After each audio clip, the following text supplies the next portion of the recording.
প্রতিদিনের অন্তহীন পুনরাবৃত্তি রাশিকৃত হয়ে জমে উঠেছে।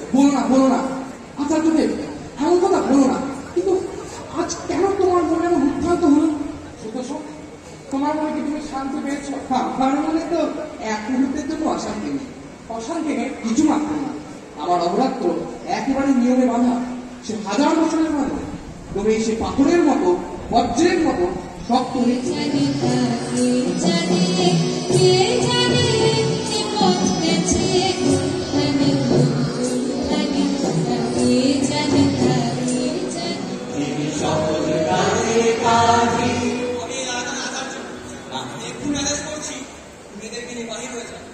আমি যাকে আচার্য নিযুক্ত করবো সেই আচার্য, আমি যা আদেশ করবো সেই আদেশ।